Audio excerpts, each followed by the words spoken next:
Tertúlia. Então, boa tarde a todos. Hoje é dia 29 de setembro de 2014, é uma segunda-feira. O verbete é de número 3160. Ele tem 8 páginas, 55 logias e 38 máximos. O tema é arquitetura verde. Foi elaborado segundo a especialidade em intrafisicologia. Quem redigiu o verbete é a nossa veteraníssima Sônia Batista. Sônia Barbosa Batista, ela é graduada em arquitetura e urbanismo, especialista em desenvolvimento urbano e rural, mestre em construção, brasileira, natural de Belém, Pará, voluntária da Conscienciologia desde janeiro de 2009, docente em Conscienciologia desde janeiro de 2013 e tenepsista desde 2013. A arquitetura verde é o ato, processo ou efeito de planejar, projetar, construir, utilizar, conservar, reutilizar ou demolir as edificações, minimizando os impactos aos ecossistemas locais e maximizando os efeitos socioeconômicos benéficos à humanidade em prol da evolutividade consciencial, da renaturalização e do reequilíbrio das condições de vida do planeta. Na pensenologia, nós destacamos o holopensene pessoal da autossustentabilidade evolutiva, o holopensene pessoal da consciência ecológica, o holopensene grupal da racionalidade cosmoética no uso dos bens naturais, os lúcidos pensenes harmonizados com a natureza, o holopensene pessoal de mini-peça do maxi-mecanismo, o holopensene grupal da preservação ambiental pró-consecução da maxi-proexis, os harmonopensenes das tarefas assistenciais na Reurbim e na Reurbex. Na fatologia, a abordagem sistêmica do novo paradigma ponderando o presente e o futuro, o repensar da forma de construir e habitar, a readmissão das raízes instintivas do homem, abrigo, água, luz, ar, natureza, o edifício habitat vivo sobrepondo-se ao edifício obra de arte, o lar verde lar, as incertezas e contradições coexistindo na conceituação da arquitetura sustentável, o desafio por novas soluções em um universo ainda desconhecido e inexplorado, a crise de crescimento arquitetônico para a manutenção da natureza, a proposição da arquitetura de baixo impacto humano e ambiental, a diminuição de substâncias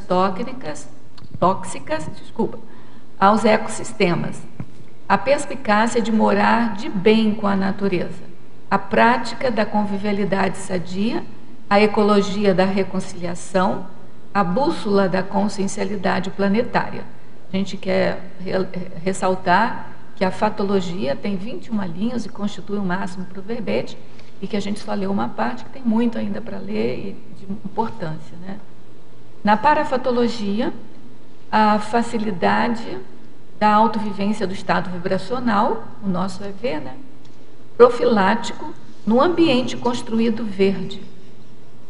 A habitação verde interagindo com as bioenergias, o edifício verde menos energívoro, a inexperiência da elencologia, da indústria da construção civil com as bioenergias, o comprometimento kármico decorrente da produção de poluentes, o princípio consciencial participando do maxi-mecanismo multidimensional interassistencial, a lignina potencializando a TENEPS e a escrita tarística, o fitoectoplasma proporcionando a remissão de mini-doenças, as consciexes para ecologistas auxiliando no pioneirismo a estabilidade da Terra, o para-direito aplicado a todas as consciências, o senso de pertencimento ao cosmos, Também a gente chama atenção que tem mais 21 linhas na parafotologia, o que constitui outro máximo para o verbete, e que também a gente convida todos para lerem com mais calma, porque a gente só citou alguns itens. Na argumentologia, nós destacamos intrafisicologia, que no âmbito da energossomatologia, a verbetógrafa cita 7 tipos básicos de energias e os respectivos exemplos relativos à arquitetura verde. Também ressaltamos o parágrafo caracterologia, no qual, pelo contexto da pensenologia, são listadas 3 expressões da consciência, com exemplos de ações e boas práticas a serem adotados como hábito sadio e rotinas úteis pelos produtores e consumidores da arquitetura ecossustentável. Nós temos também a taxologia, que sob a ótica da intrafisicologia, a verbetógrafa também lista 7 principais etapas de produção da edificação verde e os respectivos princípios sínteses. E ainda temos a conclusiologia, na qual, eu não vou ler aqui todo o parágrafo, mas em síntese, é a arquitetura verde repensando a construção de um modo sistêmico, né, e proporcionando aí uma forma que edifica o microcosmo harmonizado, indo para o macrocosmo, fortalecendo as consciências, o pensênio sustentável no ciclo ressoma e dessoma. Então, é para ver a importância dessa questão. Na remissologia, nós destacamos aconchego botânico, agenda ambiental organizacional, conservação da edificação conscienciocêntrica, edificação saudável e vida ecológica. Apoiar a arquitetura verde revela a inteligência evolutiva e cosmoética, assumindo neorresponsabilidades no equilíbrio da Terra, situação íncita à consecução da PROEX na era da REURBEX. Você já desfruta das vantagens da arquitetura verde? Na condição de espectador ou protagonista? Observa benefícios evolutivos pró-complexos? Na bibliografia específica, a autora contribui com 3 fontes de referência e na webgrafia com 4 fontes. Agora vamos ler a mega-análise elaborada pela equipe Enciclosapiens de mega-análise, constituída por Marilene Raganin, Pilar Alegre, que está aqui presente, e Socorro Frazão. Interconvivência, ecobioconstrução, fitoconvivialidade, sustentabilidade, ecoarquitetura, bioarquitetura, preservação, reequilíbrio, ecohabitar, enverdecer, inteligência, cosmoética, paisagismo, urbanismo, conviviologia, reurbexologia, intrafisicologia, reeducaciologia, interassistenciologia e autorrevesamentologia.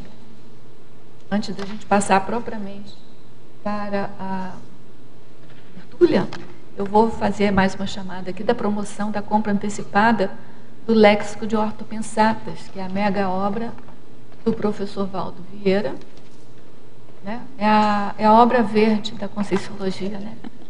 Porque ele está fazendo uma síntese de tudo que ele pode, né? Tanto da vida dele na interação com a implantação da Conscienciologia e da reurbanização do planeta. Então, a gente tem aqui uma promoção. Se você faz a compra antecipada do Léxico de Ortopensatas, você ganha 25% de descontos financeiros, fora o fato de você já entrar aí nesse Holopensene, né? Dessa Mega Giscom, que é um Holopensene extremamente organizado, né? Ortopensênico e tal. A gente tem aqui, então, os 2 volumes que saem de R$ 340, que é o preço dele, por R$ 272, ou seja, são os 20% de descontos. Eu não sei se ficou claro, a obra é em 2 volumes. Quem estiver interessado, quer dizer, quem estiver por aqui, pode ir lá na Epígrafe e faz a sua compra ali mesmo. Quem está fora de Foz do Iguaçu pode entrar em contato com a Editares, editares.org, ou pelo telefone 45 código de área 2102-1407. A Epígrafe tem um telefone 45 código de área 3525-0867. E a Epígrafe também faz a venda pelo Shopcons, que o endereço é www.shopcons.com.br. E eles alertam que o frete é pago pelo comprador. E eu também não me canso de dar sugestão. Ao invés de pagar o frete, se organiza em passar uma semana aqui nesse balneário energético com a gente, né? E pega o livro e vai de volta. De todo modo, quem não puder fazer nenhuma dessas opções e tiver querendo participar dessa promoção, ainda tem todos os centros educacionais do Instituto Internacional de Projeciologia e Conscienciologia, que é o IIPC, em cada uma das cidades onde ele tem o centro educacional, eles estão também fazendo a venda antecipada do léxico de ortopensadas. Então, gente, estão todos convidados aí a participarem conosco aí desse movimento, né? Esse léxico vai ser um movimento aqui da Conscienciologia. Bom, antes da gente entrar aqui nas primeiras perguntas, a gente vai querer saber de você o que te motivou, apesar da gente ter lido a sua mini bio, a gente sabe que você é da área, mas mesmo assim, dentro da sua área, como você mesmo colocou, tem várias pessoas que não estão nem aí, né, para a questão verde. Exatamente. O que te motiva isso, a fazer esse trabalho? Boa tarde, professora Rosa. É um prazer enorme voltar a essa cadeirinha diferente aqui. Faz todo sentido e toda a diferença, né? Quero cumprimentar também os tertulianos, os teletertulianos e os paratertulianos, né? Também quero agradecer a Equipim e a Equipex da Enciclosapiens, né? Porque nos ajuda desde a escolha do tema até a apresentação. Então, é o processo construtivo aí do verbete, né? Fazendo uma... construtivo e sustentável. A minha assessora aqui está dizendo, está complementando. Então, o título do verbete, que eu gosto muito dessa entrada, eu presto muita atenção quando todos os verbetógrafos explicam como é que eles chegaram ao título do verbete. Isso. Porque eu vejo uma incidência direta dos amparadores nesse contexto. Né? Eu, na verdade, eu tinha sugerido à Enciclosapiens 2 temas, telhado verde e jardim suspenso.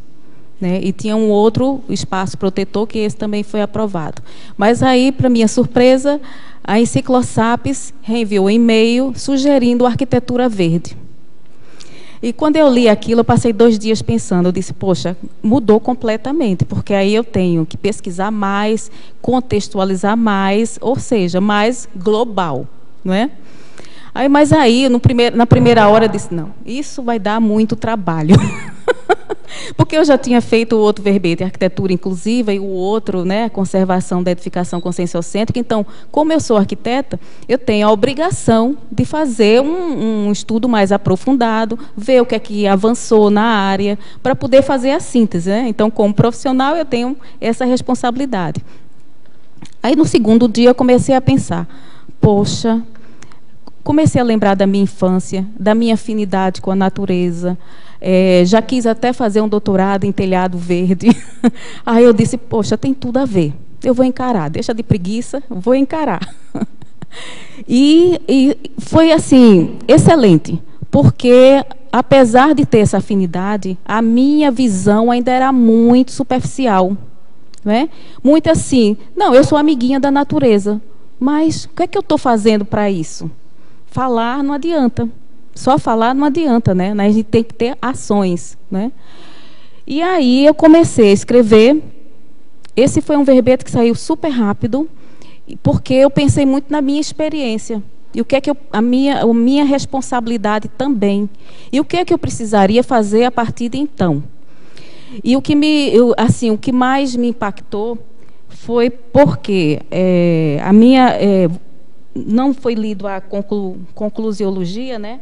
Mas eu até vou ler, porque aí porque aí eu introduzo quem não é da área ao tema, para ter uma dimensão da proporção desse tema, né?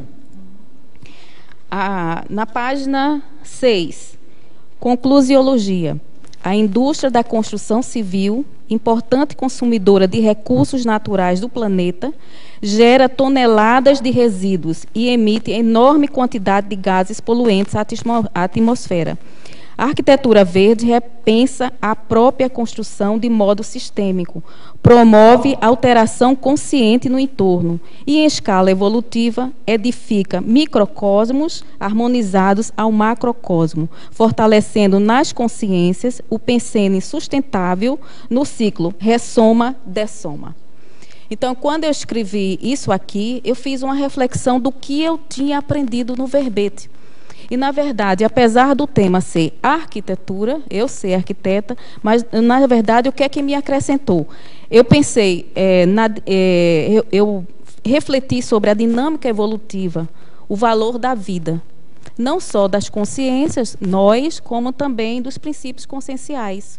Não é? Não, isso aqui que você fala do ciclo ressoma-dessoma, o que a gente faz hoje está preparando para nós mesmos amanhã, né? Exatamente. Então, o que é que eu pensei também, o que é que eu estava, a minha reflexão, que me agregou, né, para sair da minha superficialidade, pensei na competição e no mutualismo, não é? Que nós competimos com a natureza, né, quando devíamos ser parceiros, não é? Na degradação ou conservação da natureza, é uma opção nossa. Na insaciabilidade ou na sustentabilidade, que nosso padrão ainda é da insaciabilidade, mesmo que a gente tem, ainda não é suficiente, não é? Estamos sempre querendo mais. No isolacionismo ou na convivialidade, né? Ou nós tratamos a natureza como um objeto, um objeto que está lá, a gente pega a qualquer hora, usa e descarta, né? No egoísmo ou no fraternismo, né? No assédio ou desassédio, porque nós estamos assediando os ecossistemas, do qual fazemos parte, não é? No belicismo ou do pacifismo. Quantas guerras e a previsão, né, da próxima guerra ser em torno da água, né? Os países que têm água, como nós, o nosso Brasil, né, que é muito rico em água, então vai ser alvo, como os árabes são em relação ao petróleo, não é? Então nós temos que nos preparar, ficar atentos a isso, porque há muito belicismo, tratamos a natureza com muito belicismo, e a saída é começar a pensar para ver se a gente encontra caminhos para o pacifismo, não é? Então, eu vejo a indústria, o que eu queria esclarecer para as pessoas é que a indústria da construção civil é uma indústria. E, como tal, pensa no lucro, não é? É óbvio que o arquiteto trabalha para atender o cliente, a melhor forma, tudo, mas ele está inserido nessa indústria. Muitas vezes, o arquiteto é que dá o ponto de partida para tudo, ele não tem condição de opinar, né? Vem lá as exigências para fazer, os prazos curtíssimos, não dá tempo nem para pensar. Ou seja, ele está inserido num esquema que é porque eu considero esquema, que não dá para sair daquela forma. Então, tem que fazer muita reflexão para pensar que a gente está inserido numa indústria, e o que está prevalecendo é o lucro máximo, né? O lucro ótimo, não é? E o que é que acontece? A espécie humana, sim, a indústria, e depois eu evoluí, por isso que eu coloquei esses dois verbetes, empreendimento sustentável. Então, se é uma indústria, a gente tem que fazer empreendimentos sustentáveis. E empreendimento reurbanizador. Quase foi um crescente, por isso que eu coloquei esses dois verbetes que eu convido a todos a lerem, né? Então, para tudo isso, com esse modo de pensar, o que é que a indústria da construção civil vai produzir? É um produto cosmoético, porque assim, eu quero deixar bem claro que é uma indústria, como de tecido, de alimento, de sapato, não é? Mas podemos fazer um produto cosmoético. Não é verdade? Então, e esse produto cosmoético, ele passa pelo equilíbrio dinâmico natural entre o organismo humano e os fatores ambientais. Parece ser lógico, simples, né? Mas ainda não estamos acostumados ou não temos sinapse para evoluir nesse sentido. Então, o que é que eu pensei? Quando eu comecei a pensar sobre essa situação, eu disse, não, a proposta do verbete não vai ser, porque eu não tenho nenhuma lei uma norma, uma lei que me diga, é assim, como na arquitetura inclusiva, eu tinha uma norma a obedecer, então não podia fugir muito daquele contexto, né? Mas aqui não é bem o caso, tem várias normas, mas não tão determinante, porque a norma da acessibilidade, ela já tem força de lei.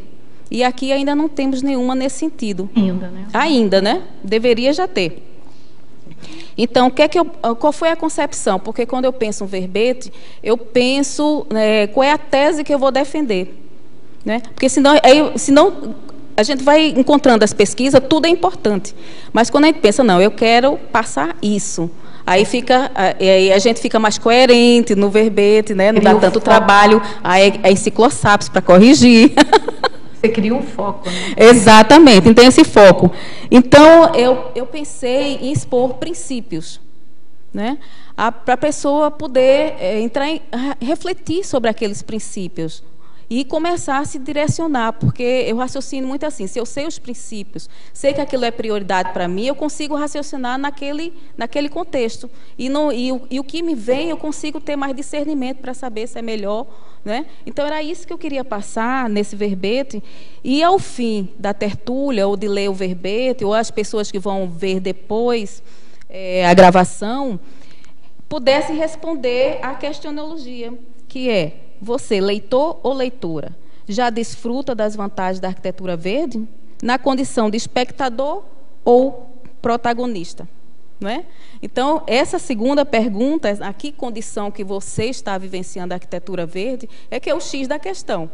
Eu, apesar de ter que respeitar alguns princípios nos projetos, eu ainda era espectadora, estava esperando que as universidades fizessem pesquisas, estava esperando que alguém desenvolvesse uma tecnologia para facilitar o meu trabalho, né? Então, a partir desse verbete, eu acho que é o ponto zero que eu assumo a condição de protagonista. A gente está vendo, você já está vestida de verde, coberta de flores. Foi para evocar. Fazer a evocação, não né? sei se vocês perceberam. Então, foi de propósito. Para fazer a evocação, entrar no clima. Eu percebi isso. Tudo bem? Podemos passar então para as perguntas? A verbetógrafa é a professora Sônia, estrangeirismologia, página 1, segunda linha. Poderia falar sobre o significado da expressão Green Gap dos consumidores? Desculpe. Vale? Essa é a pergunta? Green Gap dos consumidores? Isso, mas aí tem uma complementação. Certo. Como podemos conscientizá-los melhor perante a SOCIM hiperconsumista? Pois é fazendo a tarefa do esclarecimento mesmo, é fazendo o que eu estou fazendo aqui, não é? Escrever dentro das nossas possibilidades e começar a publicar. Porque o que é que a gente vê? Um oba-oba em cima de tudo, da cultura verde, não é? Então, teve o nome verde, cobra mais caro o produto, e olha que eu estou falando de qualquer produto, a verdura, o que for, inclusive a arquitetura. Então, falou na palavra verde, eco, então é politicamente correto, não é? Então, existe um gap realmente entre o que nós sabemos e o que existe.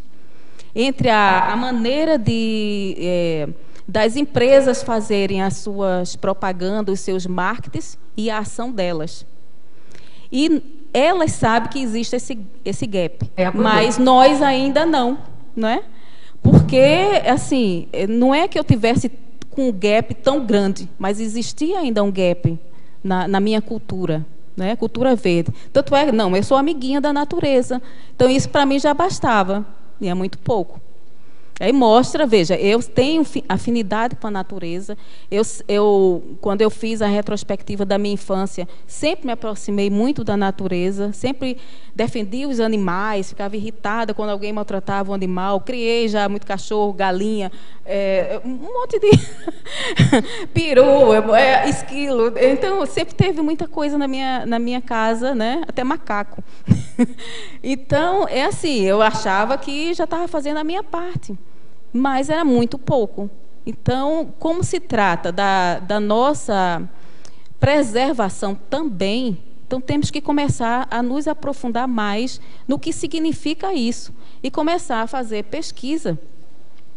Quando lhe apresentarem qualquer que seja o produto, vai investigar, realmente ele é verde? Então, não há outra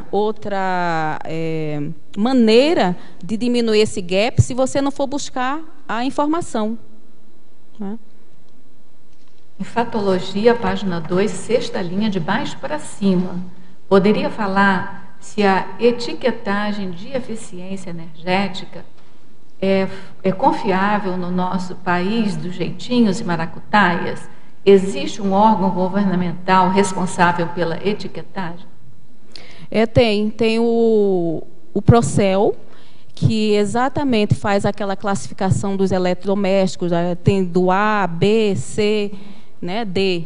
Então, o A é o que tem maior eficiência energética e o D não tanto. Né?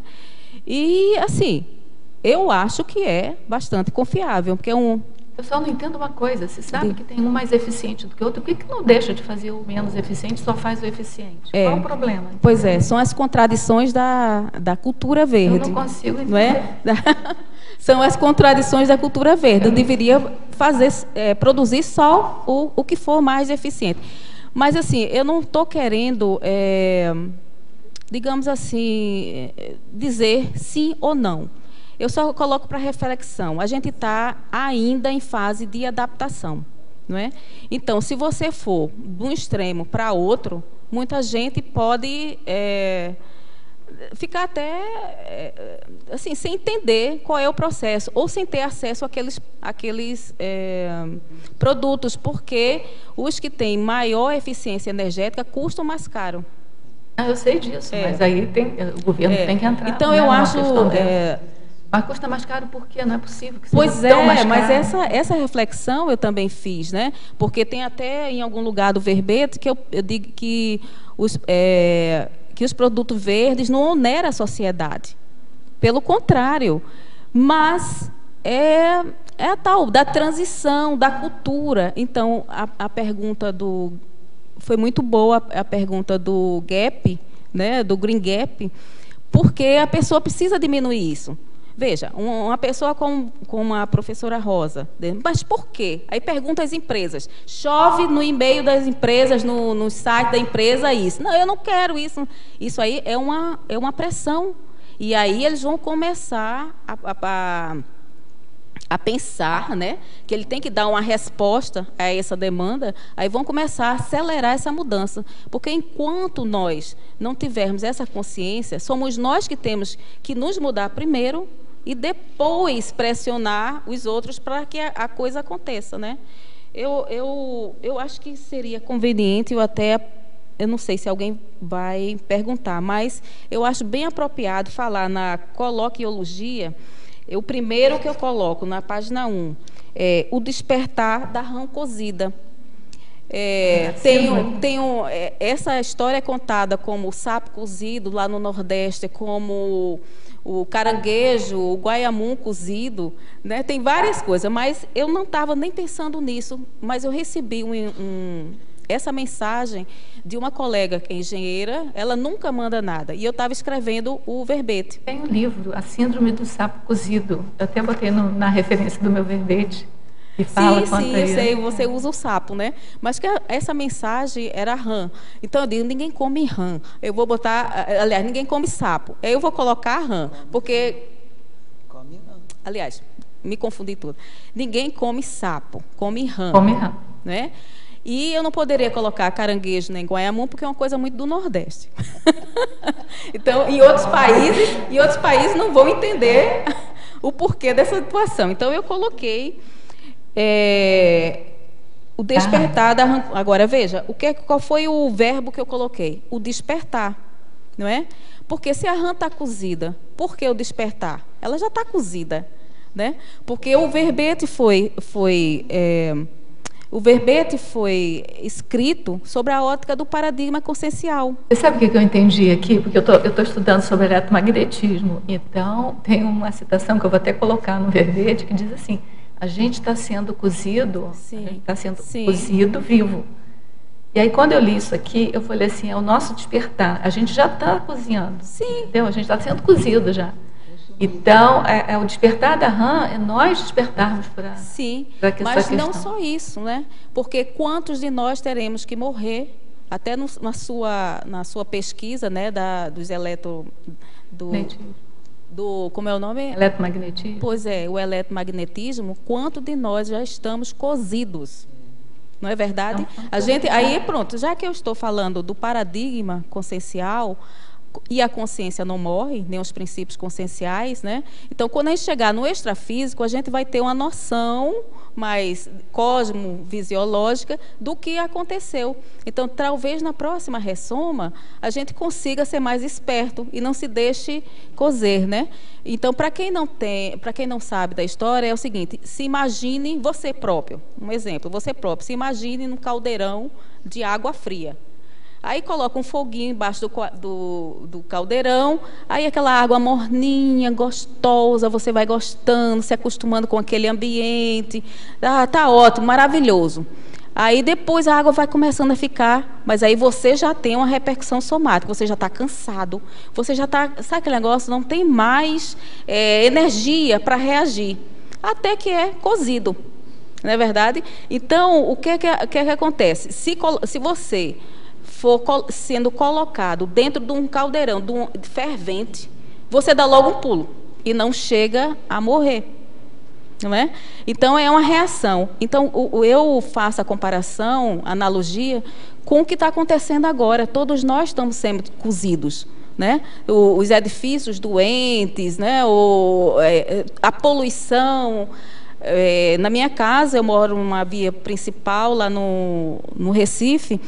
Eu varro a casa, no dia seguinte está cheio de poeirinha, que é dos automóveis, né? Cheio de poeirinha preta. Eu imagino, disse, poxa, eu estou vendo que meu piso é branco, porque eu gosto de ver logo a sujeira, que eu sou muito alérgica. Então, eu lá vejo, poxa, imagina isso no meu pulmão, não é? Então, veja, nós já estamos sendo cozidos. E algumas pessoas não têm tanta resistência que já vão passar para o extrafísico direitinho com essa história. Então, é melhor a gente não precisar despertar no extrafísico e começar a despertar agora. E eu achei que isso aqui, você veja, o que é a questão do amparo. Eu não me lembrava mais disso. E essa amiga nunca manda e-mail para nada. Ela não gosta dessas mensagens, de passar mensagem. E quando eu vi aquilo, chega... Poxa, é a síntese do meu verbete. Essa é a historinha. Ótimo. Parafatologia, página 2, segunda linha, de baixo para cima. De que maneira podemos otimizar nosso contato com as consciências para-ecologistas, auxiliando no pioneirismo à estabilidade da Terra? Pergunta é entrar em contato, né? É isso? A pergunta é entrar em contato? De que maneiras podemos otimizar o nosso contato? Contato você já está. Otimizar o contato. É exatamente tendo uma autoconsciência verde. Isso que significa dizer respeito aos princípios conscienciais. Então, não vejo outra maneira do que você agir, começar a se policiar mesmo, a se vigiar, porque tem muitas coisinhas pequenas que a gente pensa, não, isso não vai interferir em nada. Acontece que, veja, milhões de pessoas fazendo aquela coisinha pequenininha. Será que não interfere? Então, a forma de colaborar com essas consciências mais evoluídas é exatamente pensionizando o verde. A verbetógrafa, Estrangeirismologia, página 1, final da primeira linha. Poderia comentar sobre a Eco House? Eco House é quase que sinônimo do Green Building. São os edifícios verdes, as construções verdes. O que é que significa isso? É você construir com menos impacto ambiental. Isso não quer dizer que você não vá fazer o melhor que seja para você. Eu até coloco aqui, eu acho que na fatologia, o ecologismo, deixa eu pegar aqui a expressão, a ecologia da reconciliação. Porque quando começou, da década de 70 para cá, a falar muito na ecologia, então surgiram os ecochatos, né? Que tudo tinha que ser para a natureza. Qualquer coisa, a natureza tinha que ficar intocável. Não é bem assim, eu não estou defendendo isso. Eu estou defendendo você tirar o melhor da natureza e devolver o melhor que você tem para a natureza também. Não é? Então, já existem muitas técnicas. Inclusive, eu peguei até esse livro, há uns 2 anos atrás, eu ganhei de presente de aniversário. Nem pensava escrever isso. Ó. O Manual do Arquiteto Descalço. Deixa eu ver aqui. Pronto. Né? Então, tudo que está aqui é de João van Lengen. Ele é um pesquisador, se eu não me engano, da Universidade de São Paulo. E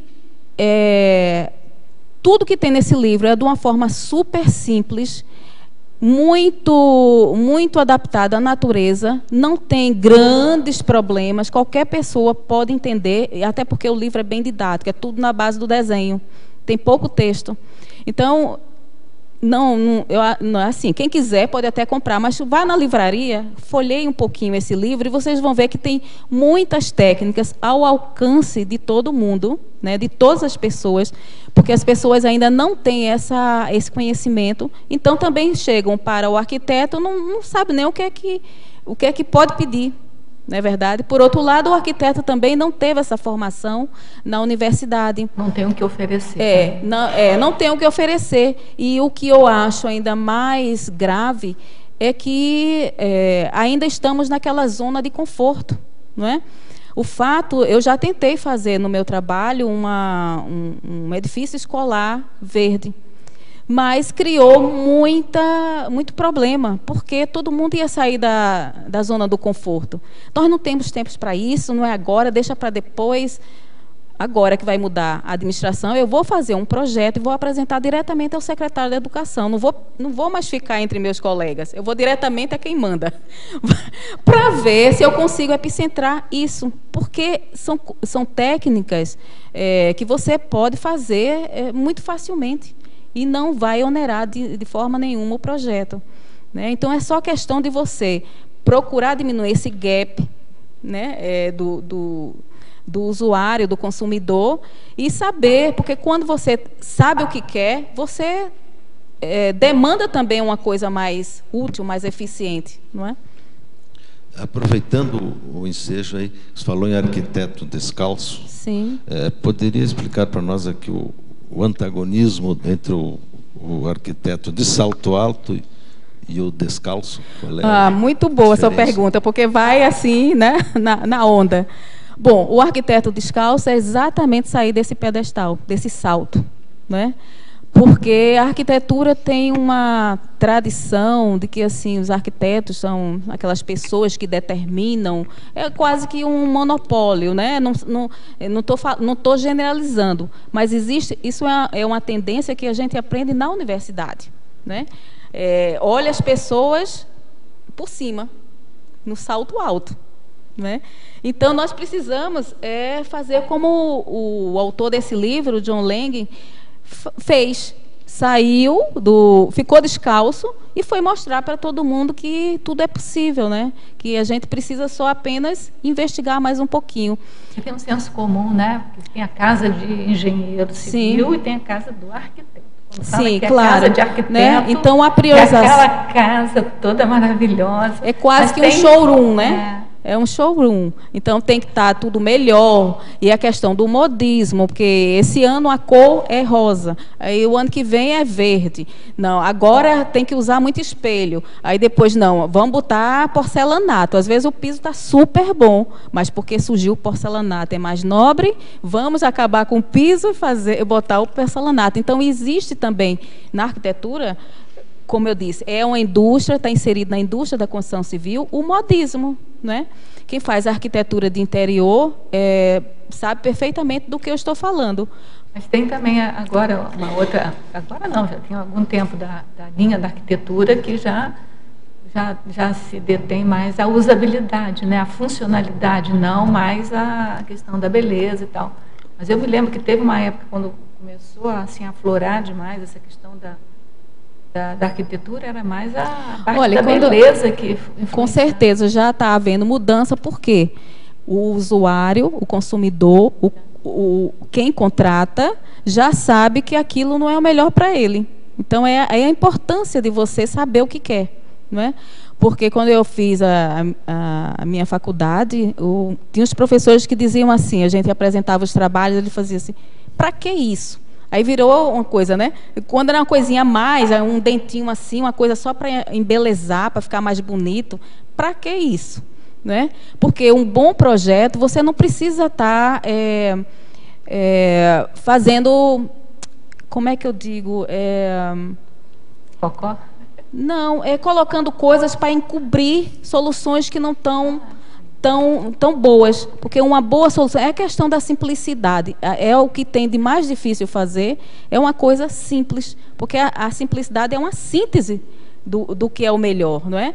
Então, houve uma época em quanto mais telhados, vários telhados, vários níveis de telhados, vários níveis de piso, né? Então, para que isso?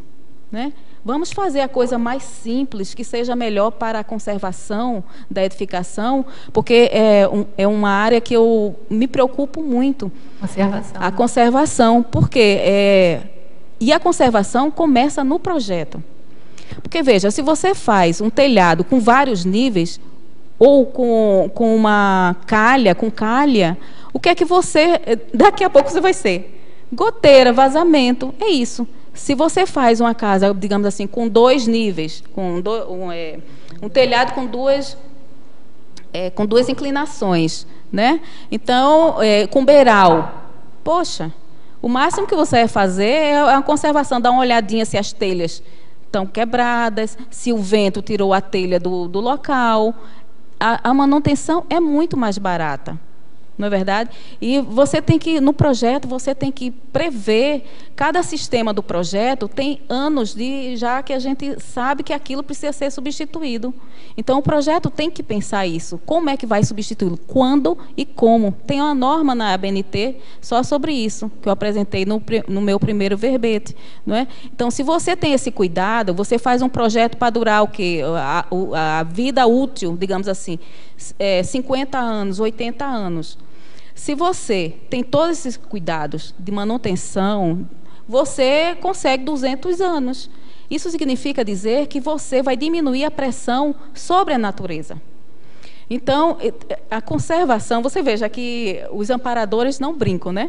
O meu primeiro verbete foi isso, foi, ainda continuo na mesma linha, porque a conservação é fundamental para você ter uma casa também, uma eco-house, como perguntaram. Na verdade, a eco-house é uma conservação do planeta, né? Sim, com certeza. Tem que levar em consideração todas aquelas fases e aqueles princípios simples que eu cito no fim do verbete.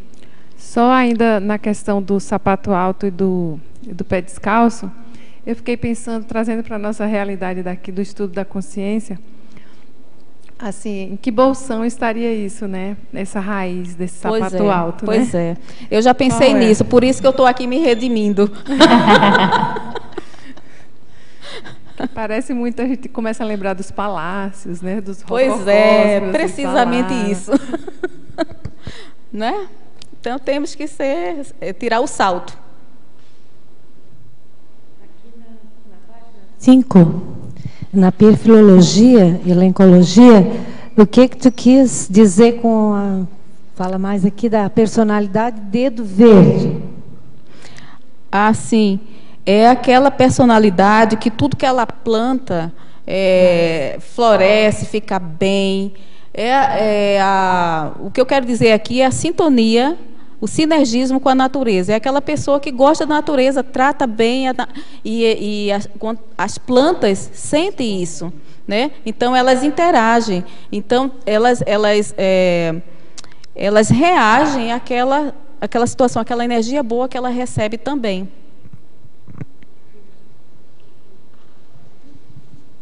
Em Fatologia, página 2, 10ª linha de baixo para cima, poderia comentar as incertezas e contradições coexistindo na conceituação da arquitetura sustentável?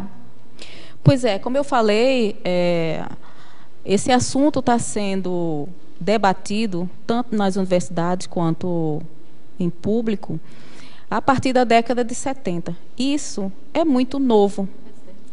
Então, ainda estamos procurando o caminho. É óbvio que tem muitas contradições. Por exemplo, os produtos verdes. Tem muitos produtos que só tem o nome de produtos verdes. E aí já começa por aí. Tem a questão do politicamente correto. Né? Eu estou contribuindo com o ambiente, mas, no fim, não tá contribuindo. É uma ilusão. Porque o que é que eu vejo? Na verdade, para um arquiteto, vamos voltar ao tema do verbete, ao tema. Um arquiteto especificar um material de construção, ele deveria estar, para ser verde, ele deveria ter noção desde a extração até a demolição. Nós ainda não temos esses estudos.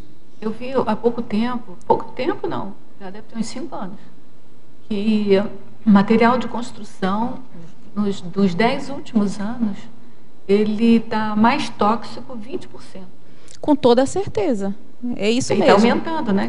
Eu vi isso há 5 anos atrás, então agora... É por isso que eu coloco na caracterologia que o importante é você ter os pensenes, né?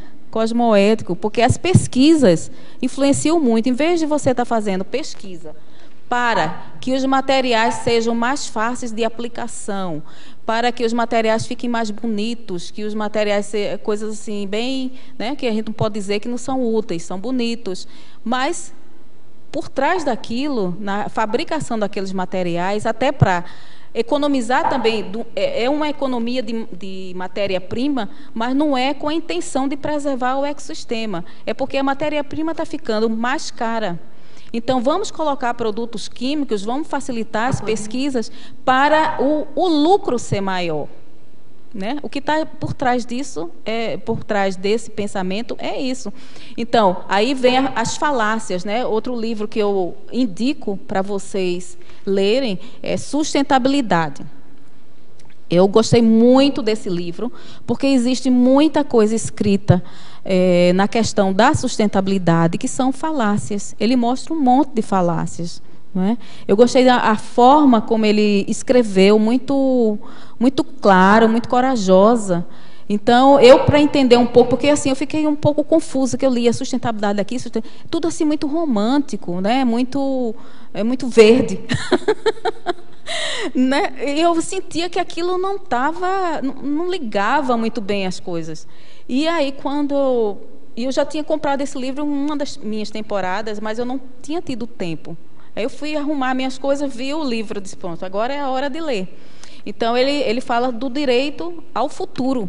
E isso tem que ter muita reflexão, ainda tem que pensarmos muito. Uma coisa que até com boa intenção, a gente pensa que é verde, e na verdade vai descobrir, é a Verpon. Né? Hoje pode ser que seja útil, é verde. Mas amanhã a gente descobre que não é bem assim, tem outra maneira melhor para fazer.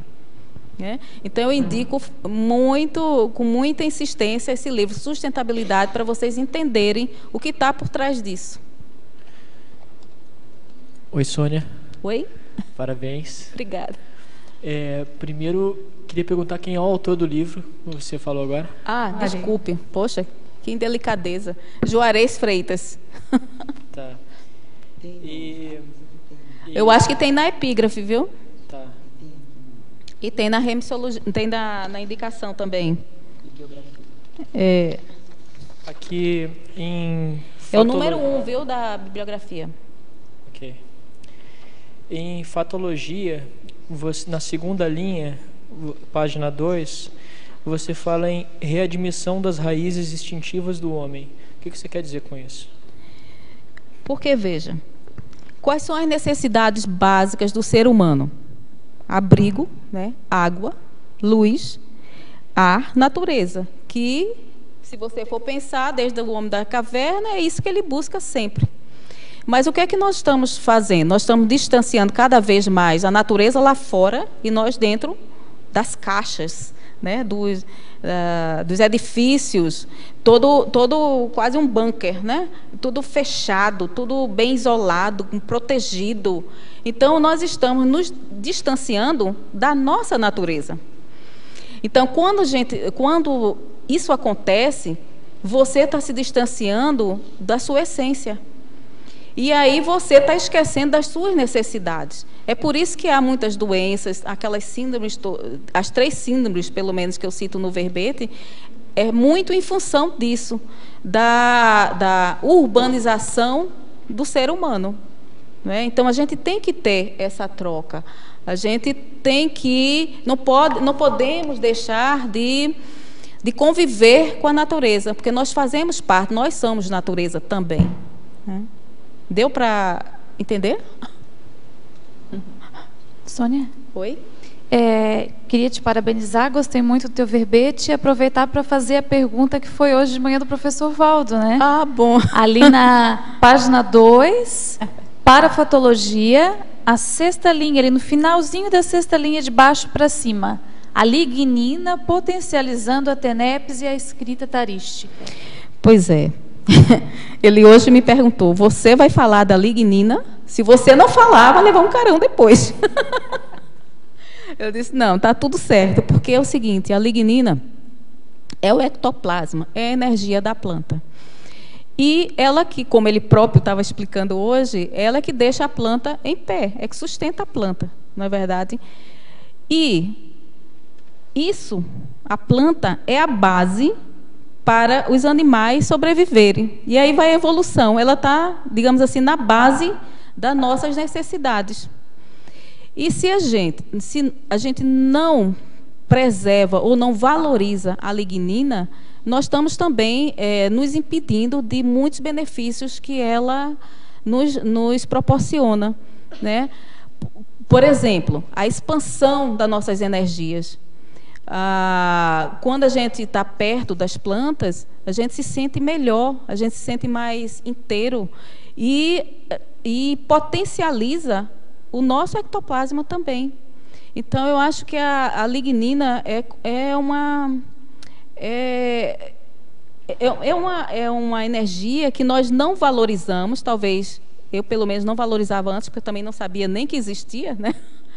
Mas que é fundamental. E pela minha história toda, assim, eu vejo, poxa, sempre que eu me aproximei da natureza, eu tive uma expansão de consciência. Para escrever, vamos agora, a escrita tarística, eu tenho ao lado do meu escritório, eu tenho uma árvore enorme. Eu moro no 3º andar, mas a árvore está acima disso. Então, junto dela, vem os passarinhos. Eu estou escrevendo, tem um passarinho que vem na mesma hora. Aí ele faz, eu já sei que é a hora de parar para almoçar. Então, é o meu relógio. E isso me expande. Às vezes eu estou cansada, olho para a árvore assim, aí descanso o olho, a mente parece... Né? E a TENEPS é a mesma coisa. O que é a TENEPS? A tarefa energética pessoal, né? É uma atividade diária que a gente doa energia. Então, se a gente está doando energia e a gente tem as plantas junto, né? Potencializando essa energia, só ajuda a assistência. Então, daí, para quem mora em apartamento, você recomendaria que a pessoa tivesse plantas, então, dentro do local ali do escritório? Veja, é assim... Eu tô vendendo meu apartamento, estou procurando outro.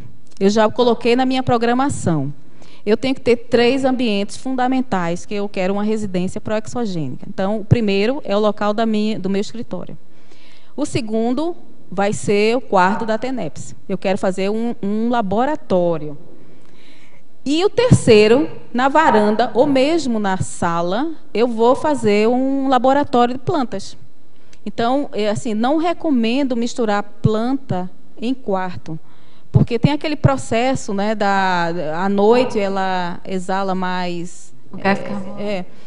E também nem ar-condicionado. Mas tem agora, não sei se você viu, o Jardim Quadro Verde, Sim, tem até na internet. É o que eu estou dizendo aqui. E aí eles têm uma sequência uma lista de plantas que está se descobrindo que não transformam oxigênio em gás carbônico de noite. Então, que é importante você ter em casa, porque elas consomem todo o tóxico de dentro de casa. Olha, foi bom você comentar isso. Mas isso é polêmico, eu fico assim, sabe? Polêmico. Eu não vi nenhuma pesquisa que comprovasse isso, por isso que eu não citei. Eu acho. Agora, foi bom você tocar nisso, porque amplia a resposta para ela. Aqui na fitoenergia, eu estou colocando o...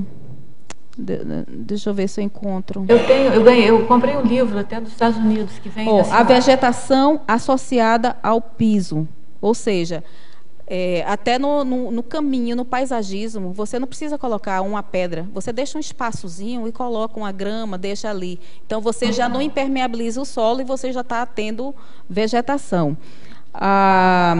A parede associada a piso, parede e teto. Na parede, exatamente, são esses jardins suspensos. Aqui em Foz do Iguaçu, eu não aconselho fazer isso, não. Porque com todo o piso de lajota, as formigas já entram em casa, que é uma loucura. Imagina se você coloca... lá de fora, no paisagismo. Como a gente... não é dentro de casa, não. Eu já imaginei dentro de casa. Você deixar umas gramas dentro de casa. Eu estou sugerindo a parede... que é exatamente isso que você comentou. A parede verde, né? O quadro verde na parede. Sim. Aí não só nisso, mas nos muros. Não precisa estar dentro de casa. Pode até estar dentro de casa. Mas nos muros de limites do terreno, né? Ou no próprio, ou do condomínio, onde for, da pessoa mora em apartamento. Então, veja, se você coloca no muro um chapisco e depois planta, como se antigamente usava aquelas eras, entendeu? Só que hoje tem tecnologia que pode usar muitos tipos de plantas, que assim, fica aquele jardim mesmo denso. Então aquilo você também vai absorver aquela lignina, né? E o teto jardim, que eu não entendo porque ainda nós não usamos essa tecnologia. Então é difícil de permeabilizar, não? Não. Aí é que está. Está vendo as falácias? Tem falácias. As falácias que ocorrem por aí, por quê? Nós não temos mão de obra especializada nisso, mas temos muitas empresas, inclusive aqui no Paraná, que já trabalham com isso numa boa. Na Alemanha, sei lá, eu acho que desde a década de 50, que os telhados são verdes, né? Imagine uma cidade, se cada telhado fosse verde, qual seria a visão? Quanto de lignina não teria ali para nos ajudar?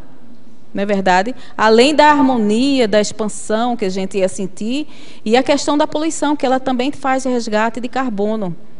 Agora, na época que eu fiz a minha casa, eu botei telha branca por causa disso, que dizem que telha branca, quem não quer colocar o telhado verde, que a telha branca é uma outra hipótese, porque acho que reflete toda a onda, reflete não absorve coisa. Tanto calor. E também tem uma tinta reflexiva, né? Que já tem uma tinta, mas é mais produto químico, né? Então eu assim... melhora a planta, né? Exatamente. Agora, existe uma grande reação das pessoas contra essa tecnologia por causa disso, porque é mal feito. Mas isso não é só o telhado verde. O edifício todo ainda é todo mal feito, não é? Você, com 2 anos, você já está com um edifício todo precisando praticamente uma reforma. Por quê? Porque as pessoas não cumprem o time que a construção precisa.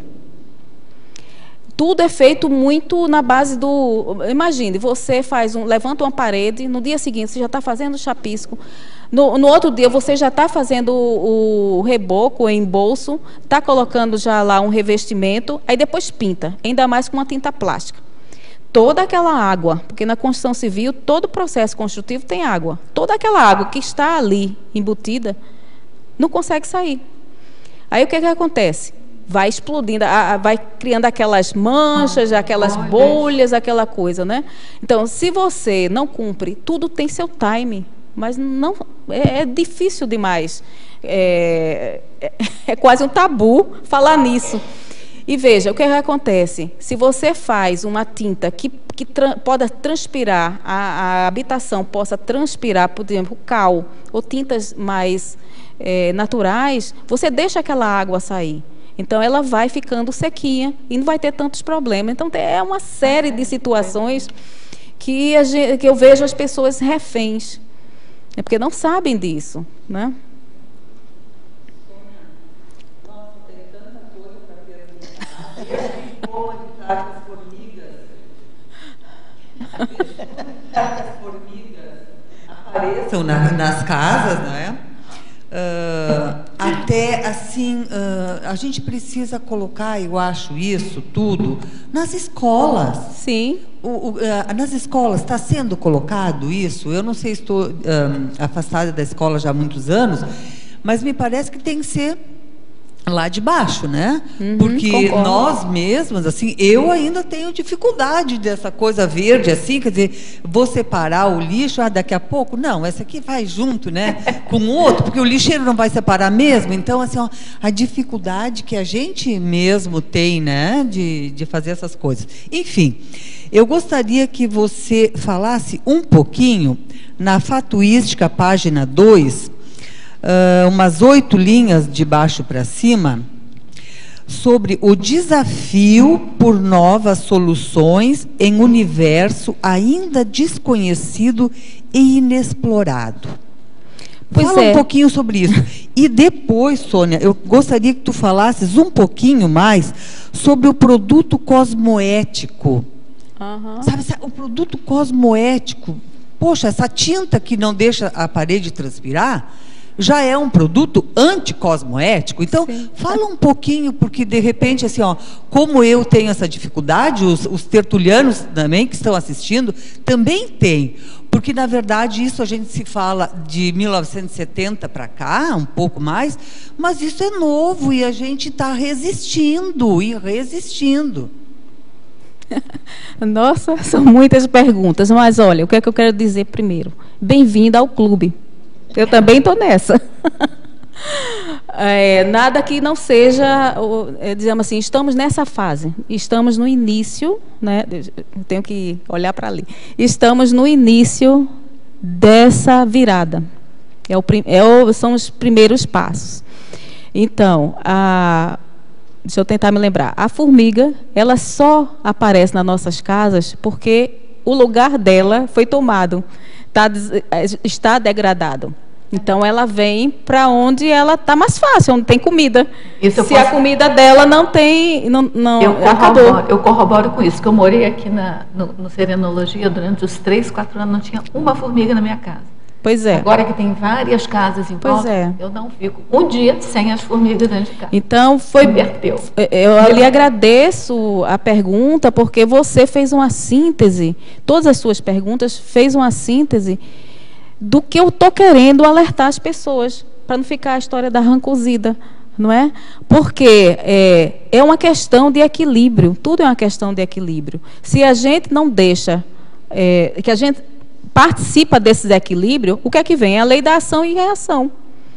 Então, agora, existem várias maneiras de lidar com isso de uma forma até mais ecológica. Por exemplo, se você morar numa casa, você tem condições de ir afastando ela com produtos tipo borra de café, ir afastando. E deixar ela no lugarzinho dela que ela tenha condição, até chegar no local que ela tenha condição de sobreviver. Mas isso não é fácil, porque já prejudicamos muito. Não é? Eu aprendi que era colocar cravo. Aí, os primeiros cravos que eu coloquei, espantavam todas. Agora elas passam por cima. Depois elas se acostumam, elas passam por cima dos cravos. Então. Por quê, professora Rosa? Porque a fome é maior, né? Veja, a fome é maior, né?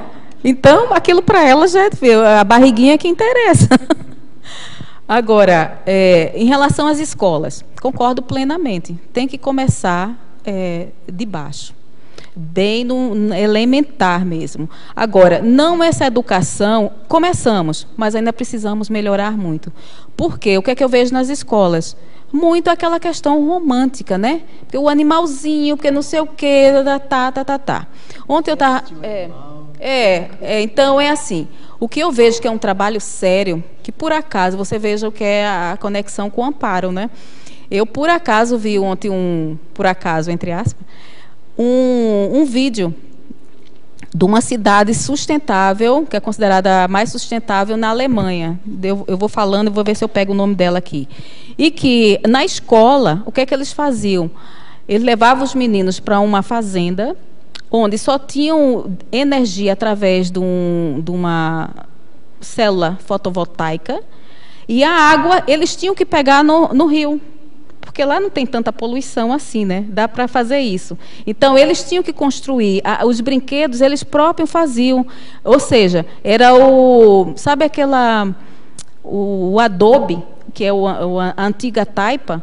Então, eles colocavam assim as varetas e estavam tratando o barro e brincando com aquilo, brincando com as cabras, brincando, quer dizer, as férias dele eram em contato com a natureza, eles próprios fazendo os brinquedos dele.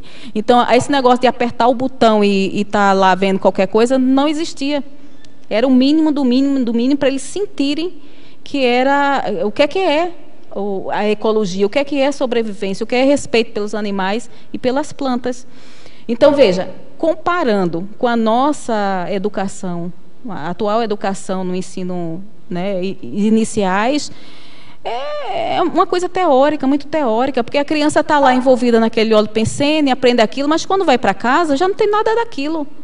Então, ela quer mesmo apertar o botão e para o videogame, para essas coisas, ela esquece totalmente. Lá não, eles vivenciam. A tua quarta pergunta, qual foi, que eu já esqueci? Eu acho que é o desafio das novas paradas, do produto cosmético. Ah. Não sei, eu fiz uma mistura, né? Não, mas É o não produto cosmético não que me fez ela perguntou. sentido. Olha, o nome da cidade alemã, que eu vi ontem o filme, você pode ver no YouTube, é Freiburg. Ela é uma cidade, veja a curiosidade, ela foi construída no século XII, mas os alemães, no sudoeste da Alemanha, ela está sendo, tudo que é novo é nesse sentido. Então, lá tem ela é considerada o maior símbolo de consciência ecológica. Lá as pessoas andam de bicicleta, bonde, nada de muito anormal, mas é a questão do costume, do uso, da prática. As casas são passivas, tecnologias passivas, que é exatamente as tecnologias de a gente fazer as coisas de uma forma natural, por exemplo, com ventilação, troca de ar, o teto verde para evitar tanta incidência solar. Então, são coisas assim passivas, não precisa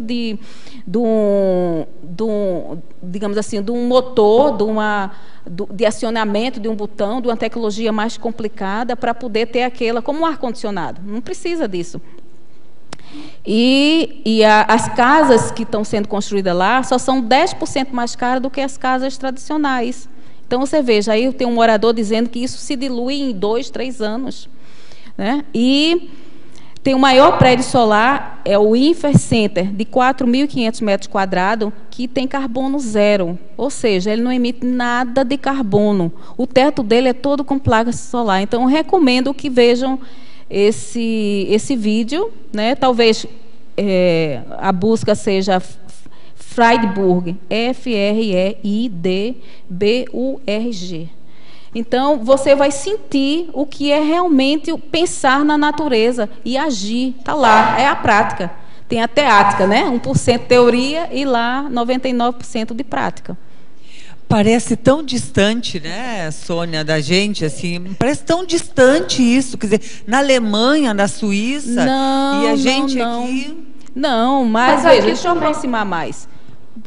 Portugal, né, mais próximo de nós, está muito bem na questão das energias renováveis. Né? Curitiba, né, é considerada a que está em melhor situação. Essa pessoa que faz esses jardins suspensos em São Paulo. Pois é. Então, não é que esteja distante. Esse é o tipo de pensamento que a gente tem que reciclar. Não é? Porque, primeiro, a distância é o quanto está dentro de você. Primeiro, se você procura, digamos assim, entrar nesse holopensene, pesquisar, se interessar, você própria vai fazer a diferença no seu meio. E aí vocês vão, todos nós juntos, Veja que eu estou numa situação difícil aqui. Eu pertenço aos dois lados, né? Um pé em cada lado, né? Sou arquiteta, estou dentro da indústria da construção civil, e ao mesmo tempo sou usuária, sou consumidora. Mas o que eu vejo é que a gente tem que realmente começar a falar, pesquisar, perguntar. E assim a gente pressiona tanto os órgãos decisores, né, a política, quanto todo o elenco da indústria da construção civil, né, desde os produtores aos fabricantes, né, quem extrai, quem fabrica, quem especifica, quem constrói.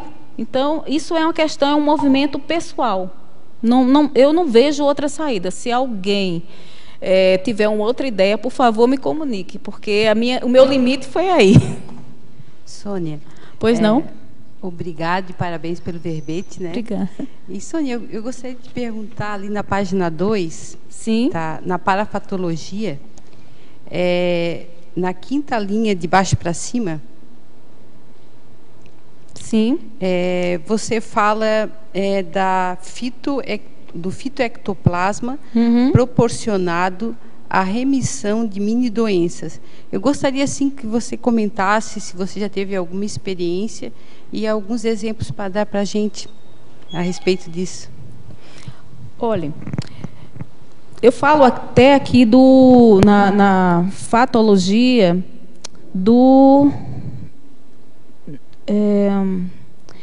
paisagismo, não estou encontrando aqui, mas é o paisagismo assistencial, né? O paisagismo é o tratamento de uma área com plantas, com caminhos. E quando você entra em contato com essa natureza, com essa fitoenergia, que é a mesma, que a base é a lignina, você se sente mais tranquilo. Quando você se sente mais tranquilo, você fica mais estabilizado, e aí a sua imunidade fica melhor, e você consegue, mini doenças, você consegue reverter isso. Também os hospitais, hoje em dia, já estão criando pátios, né? Pátio exatamente para que os pacientes, principalmente os mais graves, que estão mais estressados, que vêm de coma, que estão, assim que eles podem sair daquele contexto ali de UTI, né, que estão mais fortes, tem que tomar pelo menos, ir para o jardim, que o próprio hospital já prepara, e ficar ali umas horas contemplando a natureza, equilibrando, que exatamente é o equilíbrio. O equilíbrio é que vai trazer o seu sistema imunológico fica melhor e você debela as pequenas doenças, né? Que basicamente pequenas doenças, alergias, resfriados, não sei o que, tem muito na base o desequilíbrio imunológico, né? Ok, Sônia. Deu para entender. E viva a Rose Garden, então, né? Eu cito, lembre que eu cito aqui a Rosengarten. Está aqui na feminologia, né? Vamos então? A verbetógrafa, fatologia, página 2, final da quinta linha. Poderia comentar se a arquitetura ambientalmente correta, economicamente viável e socialmente justa é uma realidade? Se sim, por quais motivos a arquitetura verde ainda não é praticada? Olha, isso aqui é o tripé da sustentabilidade, né? Deixa eu encontrar aqui. Patologia, página 2, final da quinta linha. Sim.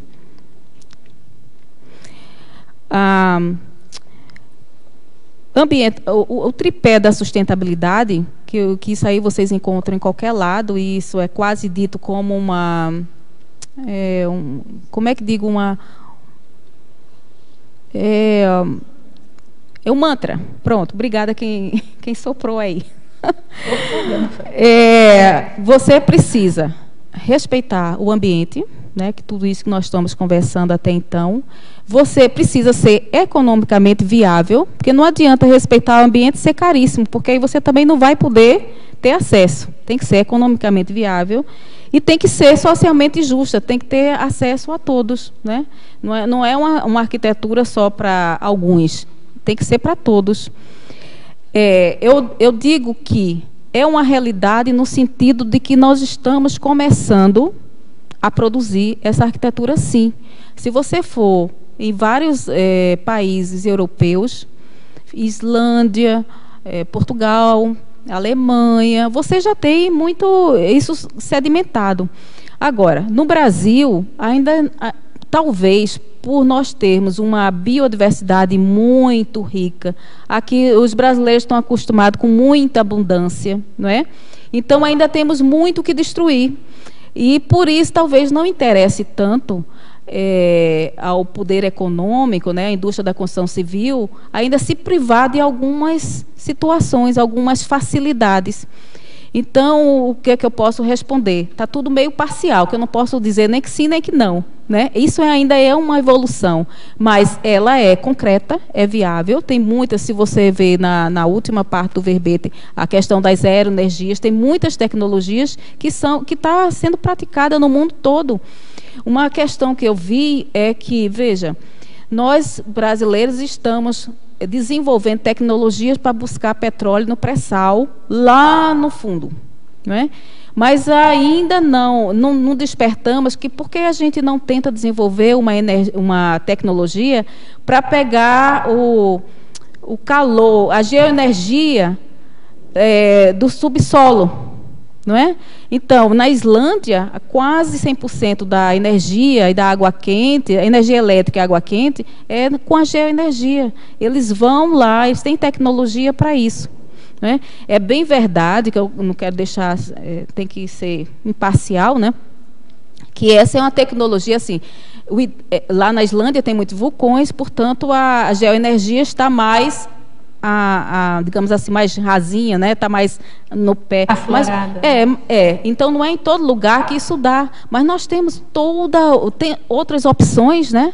O sol. Em todo lado tem sol, né? Todo lado tem vento. Eu acho que a síntese é que a gente só evolui com o sofrimento e a dor. Enquanto aqui tem muito verde, muita água, a gente está ainda... Os países europeus, eles já passaram por 2 guerras, por muita escassez. E eles também não têm tantos recursos, né? Eu morei em Portugal, estou citando muito Portugal porque eu conheço mais a realidade de lá. 70% da balança comercial deles é para comprar petróleo. Então, veja, eles têm que desenvolver, eles não têm outra opção. Então, eles têm, desde 2004, que eles têm a maior usina painel fotovoltaico no Alentejo. E dá para... Alentejo é a maior região de Portugal. Ela tem 3 cidades. Então, veja, a questão da energia das ondas.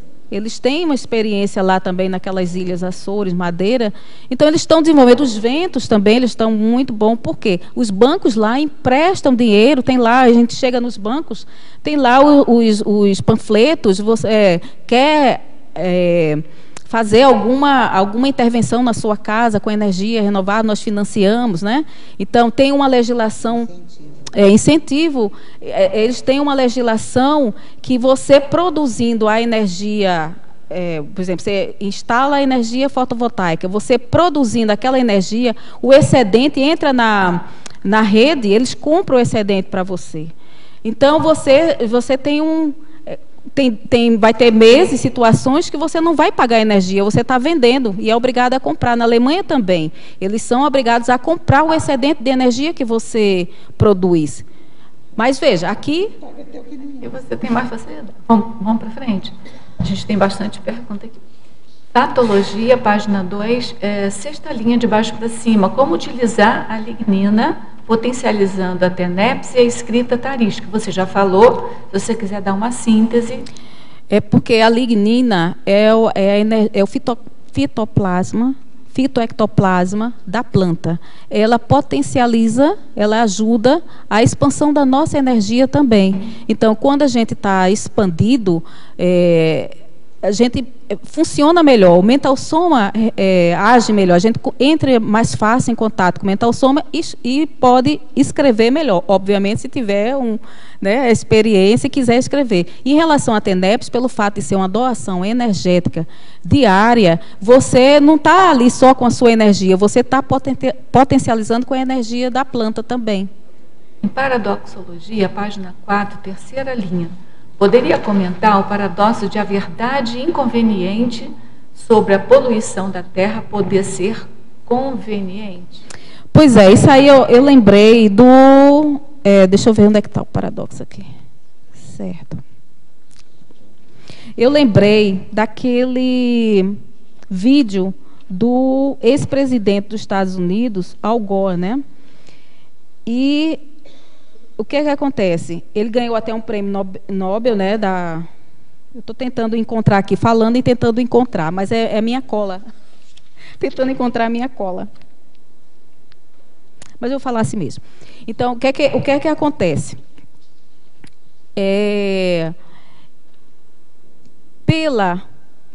Pelo cargo que ele ocupava, né, vice-presidente dos Estados Unidos, e os Estados Unidos nunca colabora muito, né, com essa questão da sustentabilidade. Por que não colabora? Porque eles têm onde pegar, eles vão nos países subdesenvolvidos, pegam os recursos daqueles países e fazem se utilizam daquilo. Então, eles não estão interessados em preservar o ambiente. Então, pelo fato do Al Gore ser o vice-presidente dos Estados Unidos, isso teve uma repercussão muito grande. E até ganhou o Prêmio Nobel da Paz em 2007. E ele diz exatamente: nossa habilidade para viver no planeta Terra, para ter um futuro como civilização, é um problema moral. Ou seja, a questão do produto cosmoético, que eu esqueci de falar para você, né, de explanar mais. Que é exatamente, se a gente tem cosmoética, aqui ele está falando moral, de ética, mas se a gente amplia isso na cosmoética, imagine que tipo de produto nós não teremos. Né? Então, é basicamente por causa dessa polêmica toda, deu uma polêmica no mundo todo, que eu achei, por exemplo, o que eu estou falando agora é uma verdade inconveniente. Por enquanto. Por enquanto, A gente tem confiança de que isso aqui vai pegar. Construção Verde vai pegar. Tudo bem? Tudo bem. Filologia, página 5, poderia comentar o motivo da inclusão dos amparadores Xamã, Quilim, reurbanizador, Rose Garden, Rosa dos Ventos e Monja no contexto do verbete? Olha, muito boa. Aliás, as perguntas estão sendo ótimas. Eu, na verdade, no verbete, eu comecei, como eu tenho assim quase como uma senha. Eu termino minhas frases enfáticas sempre com Reurbex, né? Que eu acho que eu estou muito inserida nisso. Então, eu achei que devia, como eu estou assim, sugerindo às pessoas a questão da ação, né, de se reciclarem. Então, o reurbanizador significa, ele está fazendo, superentendendo a Reurbex, que significa reeducação. Então, eu achei que era bem colocar o reurbanizador. Mas aí depois eu vi, poxa, mas aí não tem nenhuma amparadora. Aí eu fui para a monja, porque a monja, a Serenona Monja, ela que está nos ajudando a divulgar a Conscienciologia no planeta, né? Digamos assim, a enciclopédia da Conscienciologia, né, foi sugerida por ela. E o que é que está na essência da Conscienciologia e da enciclopédia da Conscienciologia? O autoconhecimento, não é? Então, nós precisamos ter esse autoconhecimento para podermos ter a autoconsciência verde. Não sei se a monja sugeriu, de fato, eu não tenho essa lembrança, mas eu sei que ela fez. O professor Valdo tem um verbete que ele chamou de legadologia, que foi uma visita que a monja fez a ele, e aí isso tem escrito, né? Sim. Que ela diz para ele que é o mega legado, que nunca, em época nenhuma, pois se deixou um legado da Conscienciologia tão forte, tão impressivo como a enciclopédia da Conscienciologia. E nesse verbete dele, que é do DAC, DAC é Dicionário dos Argumentos da Conscienciologia, foi ali que ele convocou a todos nós para contribuirmos aqui, participarmos da enciclopédia junto com ele. Faz todo sentido, professora Rosa, porque a reurbanização significa a reeducação. E a educação se faz com registros, não é? Tem que deixar registrado, tem que escrever. Eu acho que quem está engajado na reurbanização tem que deixar uma obra escrita mesmo, não pode ser de palavras, né? Aí, voltando aqui. Aí, depois, como eu optei intrafisicologia, eu fiz no âmbito da energossomatologia. Aí eu me lembrei do Serenão Quilin. Na verdade, não me lembrei, eu fui ler. Aí eu vi, puxa, o Quilin. E eu perguntei ao professor Valdo, disse que ele era fera, né, na questão da energia. A energia, ele aqui, lá, quilômetros, ele já estava ali dominando tudo. Aí, para não ficar assim, ímpar, né, eu fui para a Rosa dos Ventos. Afinal de contas, eu sou voluntária da Intercamp, que a Rosa dos Ventos nos ajuda. Então, pelo próprio nome, né, dos ventos, Natal tem muito vento, usa muita aeroenergia. E a questão também da Rosa dos Ventos, ela tem uma característica, ela amplia muito o metossoma. Tem alguns livros que foram até, alguns voluntários daqui do CIE, que dizem que o ponto de partida no livro foi quando chegou em Natal. E aí eu me lembrei que no acoplamentário, sempre que eu estou lá, aparece sempre xamã, né? Tem uma concierge xamã que tem atua lá no acoplamentário, e eu fui vendo, eu estava escrevendo esse verbete, ele apareceu também. Aí eu disse, bom, vou colocar o xamã. Aí lembrei da Rosengarten, que também é muito boa na fita. Mas essas lembranças têm a ver com a arquitetura verde, né? Todas elas. Sim, sim, sim, sim. Porque é assim, não é a questão só da energia. O reurbanizador, a questão da reeducação. O reurbanizador e a monja, né?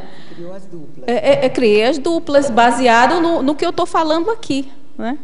É uma evocação boa. Professora Sônia, voluntariologia, página 3, segunda linha, poderia falar sobre o voluntário aprendiz da empresa conscienciocêntrica verde? Esta empresa seria só da Conscienciologia ou poderia ser também empresa privada? Olha, a EC, né, nós temos a INC, que é a Instituição Conscienciocêntrica, e temos a EC, que é a Empresa Conscienciocêntrica. Não, qualquer pessoa pode ter uma EC, desde que observe, né, que tem a teática do paradigma consciencial, que passa muito pelo autoconhecimento, pelo respeito. Então, você querendo, digamos assim, montar uma EC, uma empresa conscienciocêntrica, basta você começar a estudar o paradigma consciencial, que você observar princípios que você vai implantar. E aí seria uma outra boa forma de difundir isso tudo que eu estou falando aqui.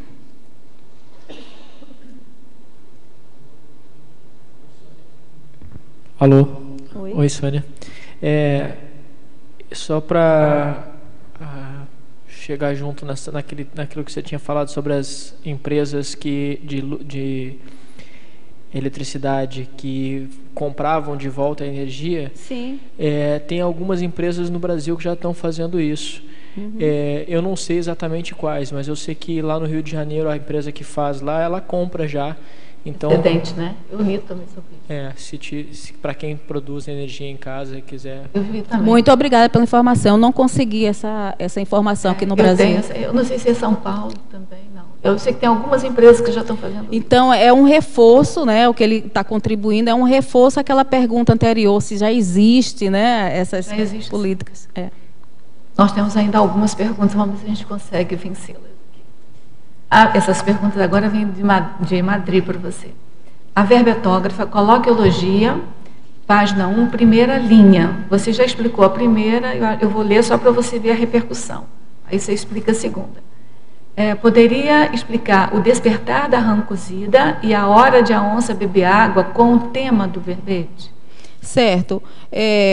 Bem rapidamente, o despertar da rã cozida já foi logo no início explicado, que é exatamente você se deixar ficar naquele marasmo, ficar esperando, na zona do conforto, não querer tomar uma decisão.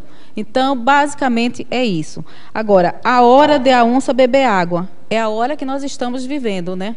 Porque, veja, eu gosto muito de ver aqueles filmes, safari, na África, né? E eu vejo que, na hora, os animais estão ali tomando água, tudo, mas quando chega na hora da onça beber água, todos fiquem alerta. Tá, né? Então, é precisamente esse momento que nós estamos vivendo. Nós precisamos ter esse alerta, esse olhar. Não temos mais como esperar, não precisamos, até porque a rã já está cozida, né? Não, está cozida. Para muita gente a rã já está cozida. Sim, já. Então vamos lá, fatologia, página 2, terceira linha de baixo para cima. O que a verbetógrafa teria a aconselhar aos adolescentes que desejam se graduar em arquitetura atualmente? Como podem trilhar o caminho dessa profissão com maior confiança no futuro? Olha, eu vejo que a graduação de arquitetura pode ser em qualquer universidade. Agora, você não vai... já faz muito tempo que eu estou formada, mas eu vejo os estagiários que chegam no meu trabalho pensando há 30, 40 anos atrás, a mesma coisa. Então, eu acho que o ensino universitário não mudou muito. Parou, né? Pelo menos aqui no Brasil, né? Na Europa eu já vejo alguma mudança. Então, o que é que eu aconselho? Não é desistir, não. Se gradua em arquitetura e faz pós-graduação, mestrado, doutorado nessa área. Pois é, autodidatismo.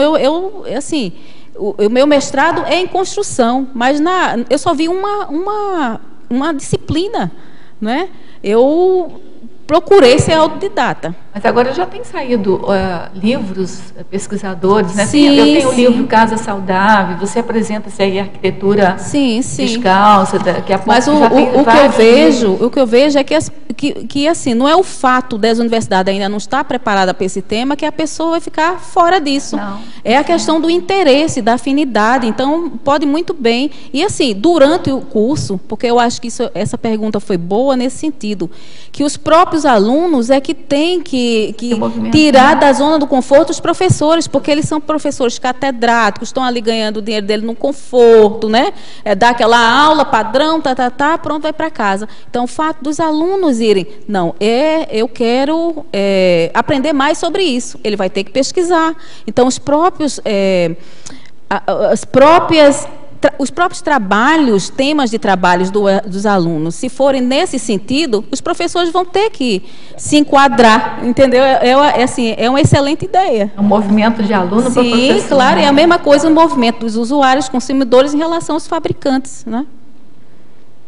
Para a fatologia, página 2, sexta linha, quais as principais ações inexperientes você encontra na elencologia da indústria da construção civil com as bioenergias? Poxa, eu acho que eu fui até muito boazinha, porque antes de eu conhecer a conscienciologia, essa parafatologia foi praticamente minhas experiências. Antes de eu conhecer a conscienciologia, eu não tinha essa ideia de energia, de troca de energia. Eu gostava muito da cultura chinesa, do Feng Shui,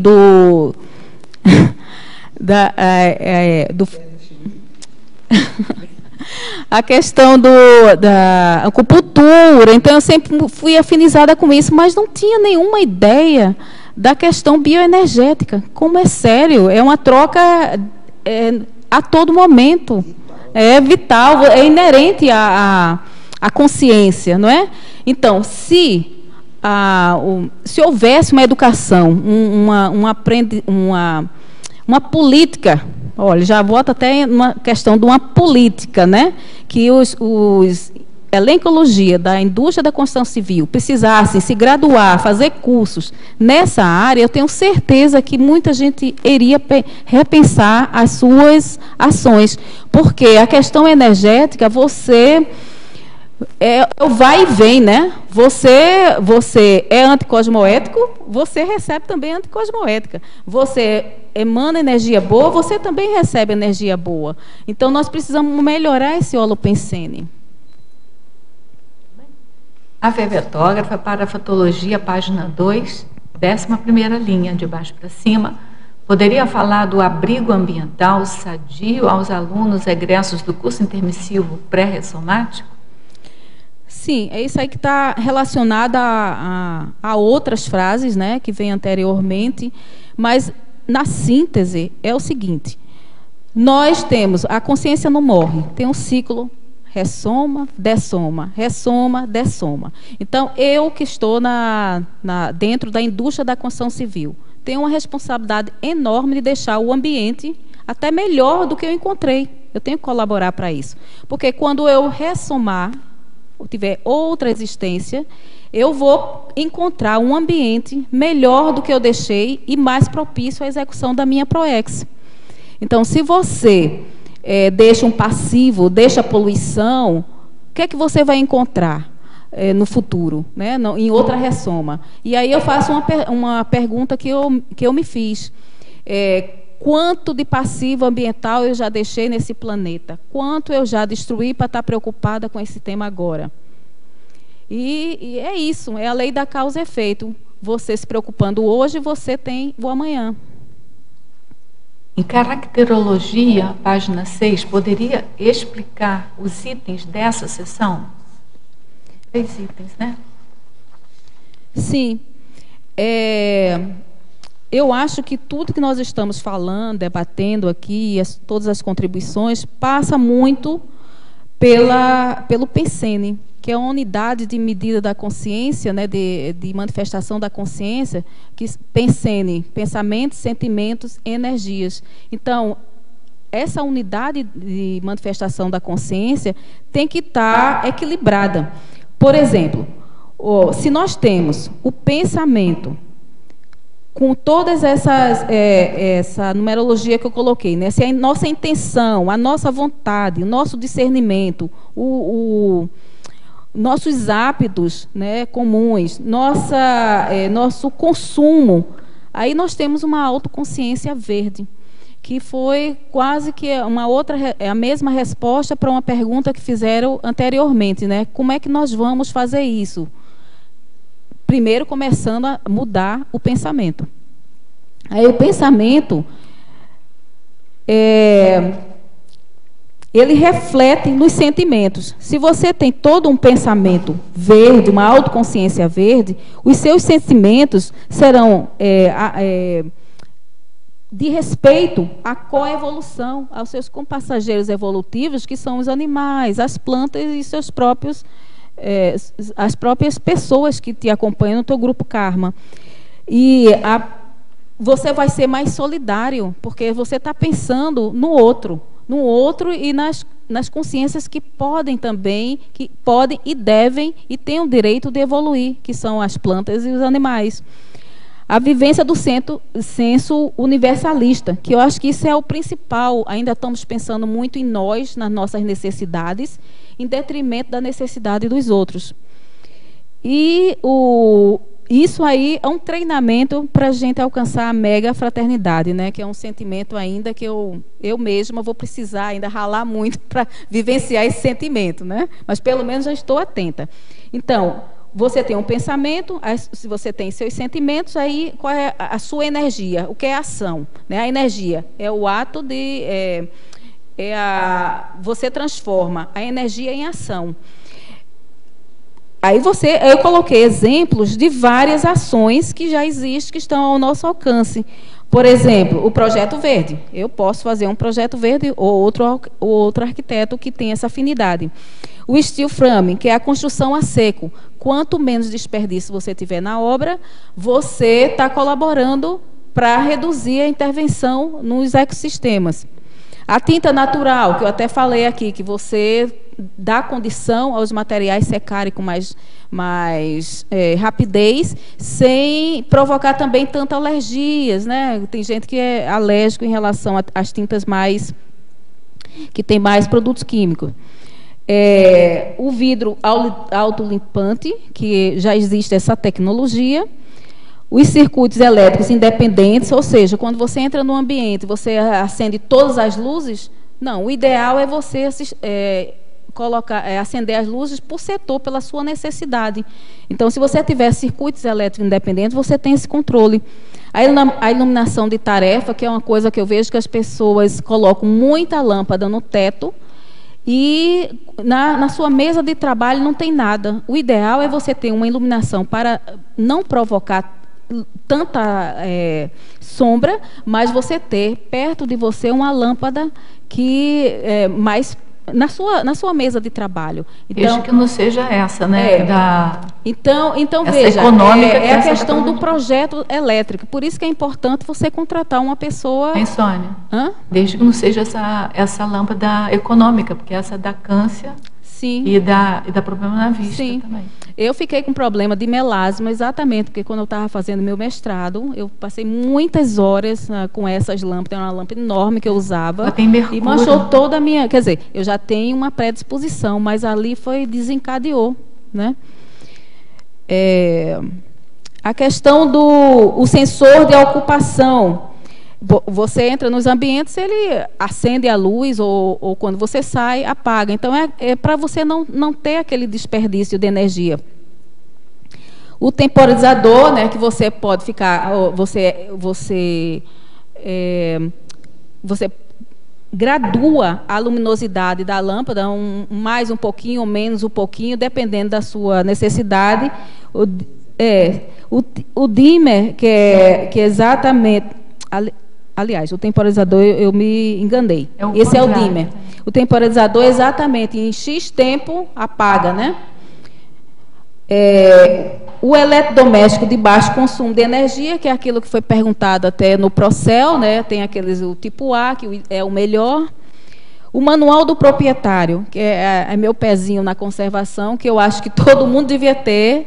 O construtor deve entregar ao proprietário o manual, como ele deve lidar com a conservação de cada material. Isso é muito importante, porque quem não é da área não tem a obrigação de saber, mas tem o direito de ser informado, né? A coleta seletiva dos resíduos, que isso aí todos nós já temos uma certa consciência, fazemos, mas assim, ainda tem uma dificuldade, que podemos até fazer a coleta seletiva no edifício, dentro da nossa casa, mas quando junta no caminhão do lixo, vai tudo junto, né? Tem muitas cidades que é só para inglês ver mesmo, né? Então, temos que ter esse cuidado. Por que eu citei aqui? Além de ser um hábito correto, bem ecológico, em respeito ao ambiente, na edificação, você tem que reservar o espaço para aquilo. Senão, os apartamentos são cada vez menorzinhos, não tem onde botar. Então, você tem que prever aquilo, senão você não vai incentivar a pessoa a fazer isso, né? E a pegada ecológica, tem vários sites na internet que você clica ali, pegada ecológica, então você vai medir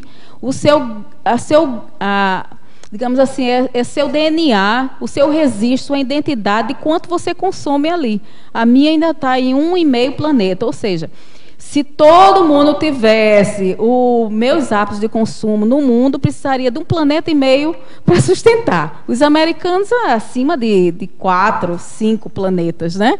Então, o edifício também deve ter essa pegada, porque se você ver desde o processo da extração, do planejamento do edifício até a demolição, como eu mostro na taxologia abaixo, ele vai ter também uma pegada ecológica, né? Então, é essa preocupação, essa é a síntese. A professora Rosa é matemática, isso aí pode quantificar.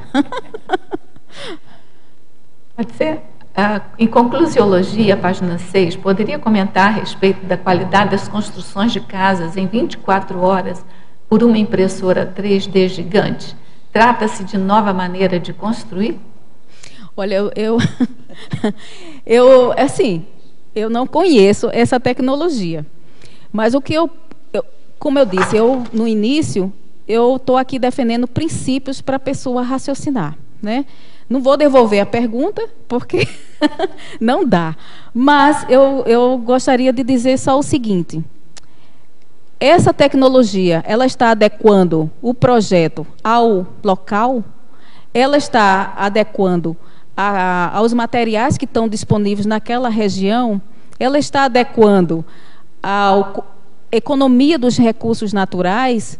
Então, eu não conheço a tecnologia, mas tem algumas perguntas, são assim, perguntas tipos princípios, né? Pode até usar esses princípios aqui. A relação homem-natureza, como é dessa tecnologia? A relação ambiente construído, ambiente natural. Resíduos, desperdícios na hora de construir.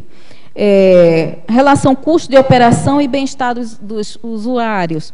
A relação limpeza e manutenção, como é que é ao longo de 80 anos, 100 anos, como é que é a relação decisão socioeconômica e impacto ambiental, e a relação redução de entulhos, reciclar materiais. Depois, ao final da vida útil dessa edificação, você pode reciclá-la, você pode reutilizá-la.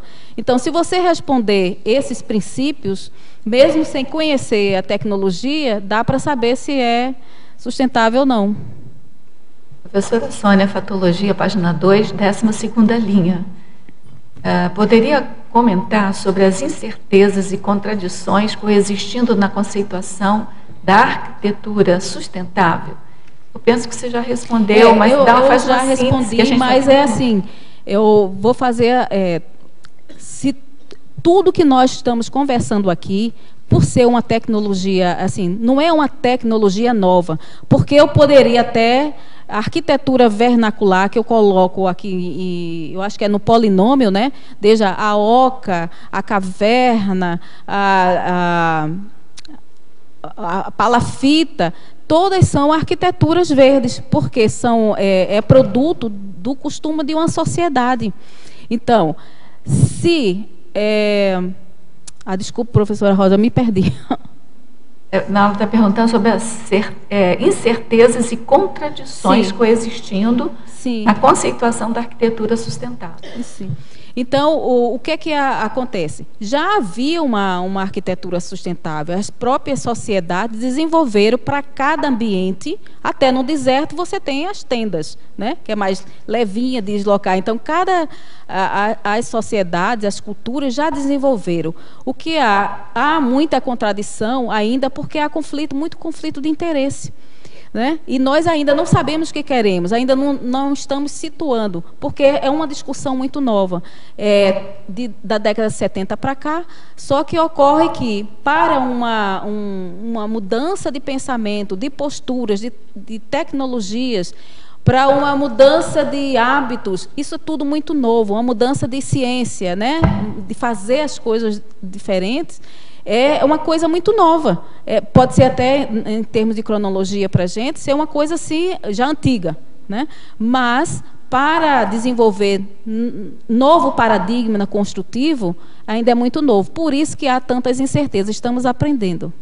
Olha, ainda ficaram 2 perguntas, mas a última é uma indicação de uma revisão aqui. A segunda você já respondeu, que é sobre o telhado verde. A gente agradece, então... Eu só queria tem uma revisão para fazer, permacultura. Eu coloquei permeacultura. Tá, depois a gente revisa depois a gente para o pessoal também arrumar, né? Tá bom. Mas então a gente agradece, nosso tempo já se esgotou, a gente continuaria, né? Se pudéssemos continuar, daqui saímos com uma casa pronta, verde, né? Mas enfim, não dá. Então a gente vai aguardar outros verbetes seus, que a gente sabe que você vai ter verbetes ainda nessa área para fazer, né? Então, a gente aguarda, a gente parabeniza você. Eu, pessoalmente, agradeço esse tema, porque é muito importante para a minha vida pessoal, inclusive. Agradeço a todos vocês a presença, as perguntas, as energias aqui trocadas, aos teletertulianos também, e passamos, então, para os nossos comerciais. Obrigada. As pontuações da tertúlia de hoje são 19 assinaturas no livro de presença, 12 perguntas presenciais e 18 perguntas online. Hoje teremos o recado do programa Amigos da Enciclopédia. Boa tarde a todos. Estou aqui para falar novamente sobre o programa Amigos da Enciclopédia. Vocês sabem qual o objetivo do programa Amigos da Enciclopédia?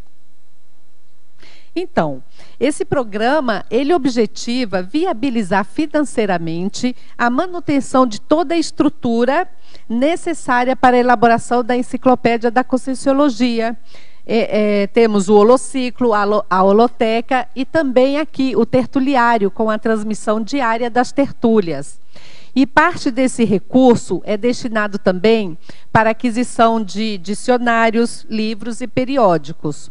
O aluno que fizer adesão ao programa, ele terá acesso ao Holoserver, o site de pesquisas da enciclopédia.